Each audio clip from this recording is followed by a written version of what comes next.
Ice balls don't just look cool, they actually surface a purpose. When you add ice cubes to your beverage, they begin melting fast and can often water down your drink. This is because a cube has a high surface area, giving it lots of contact with the warm liquid. Using a sphere provides the same cooling effect, but with less of it coming into contact with the liquid itself. That means the ice ball will melt slower while keeping your beverage nice and frosty. We figured out a simple way to get edible ice balls using tennis balls and balloons. This means you don't need to buy expensive molds. In fact, you can make these right now with stuff you probably already have laying around your house. On the other side of things, here's a pricey ice ball mold that we got at the store. You fill the container up to the line and place it in the freezer for a few hours. The results on these seem to be all over the place, but we'll check back in on that later. You've also probably seen people making ice using just balloons. It's simple enough, really. Just get yourself some water balloons and fill them up to the desired size. The problem is that they're not going to come out in a sphere shape, more like an egg. So if that's what you're after, look no further and enjoy your egg-shaped ice. To take the balloon method a bit further towards perfection,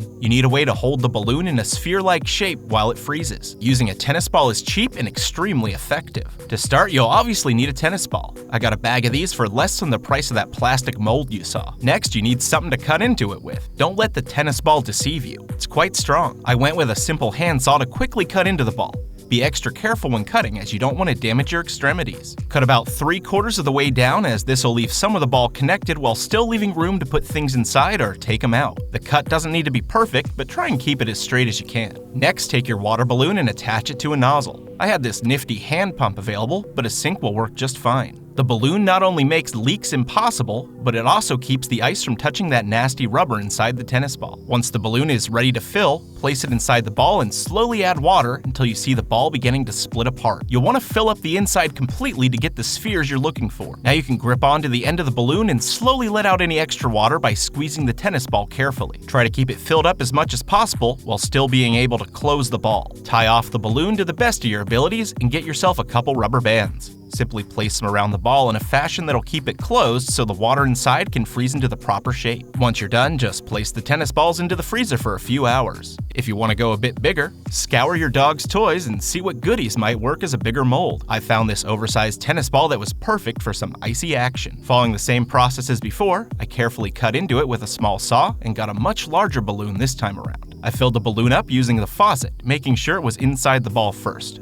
The larger ball made this easier to work with and you can tell exactly where you're at in the process. Once it's filled, you just tie it off again, leaving the stem outside of the ball. Of course, you need some strong rubber bands to hold this beast in place, so plan accordingly. Put it in the freezer, and as usual, hurry up and wait. If you remove your ball before it's fully frozen, you might run into a bit of trouble when you go to remove it. This one, for example, had a nice frozen shell, but the insides were completely liquid. It looks pretty awesome, but cleanup was not the most exciting part of my day. Not to mention, adding dark food coloring probably wasn't the best choice here. Speaking of food coloring, you can spice up your ice balls with a more festive feel by adding a few drops to the balloons before you fill them up. You might want to wear gloves while doing this so you don't stain your skin, but just add the nozzle to the balloon and let it loose. If you're just sticking to frozen balloons, tie them off and add them to the freezer. If you want an ice ball, then follow protocol and do the filling inside of the tennis ball. Alright, now let's take a look at what we have so far. The frozen balloons came out as expected with oddly shaped ice, but it still worked pretty good and there's nothing wrong with having some egg-shaped ice. But the first batch of ice spheres using tennis balls came out even better. Simply place your frozen tennis ball down and remove the rubber bands using whatever method you prefer.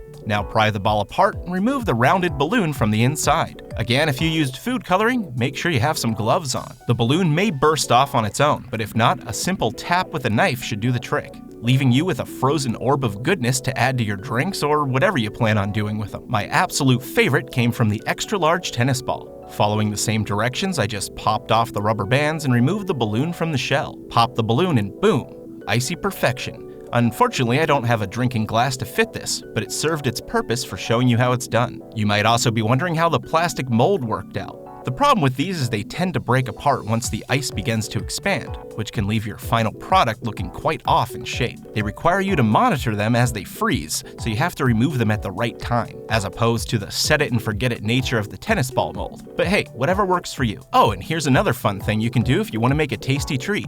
How about a candy ice ball? I had some festive Skittles laying around and wanted to try this out. Just prop open the balloon and add as many as you can. The candies are actually going to dissolve while the ball freezes, giving it a unique color and also making the entire thing taste sweet. Here, check this out. After freezing the Skittle ball, this was the result. You could chip off pieces to eat or treat it like a lollipop and enjoy it over a long period of time. Either way, the kids will love it. So here's everything side by side. These three came from using balloons alone, which I said works in a pinch but lacks the aesthetics of a sphere. This one up here is from the mold. It's close but not perfect, whereas these two came from the tennis ball molds. I think the clear winner here was the balloon and tennis ball combo. Look at that magnificent ball of ice. If you liked this video, consider hitting that thumbs up button so we know you enjoyed it and we'll make more. We've also got you covered with some great summer life hacking videos if you're struggling with that heat. Check them out here and make sure you subscribe so you can get first comment on our next video. See you next time.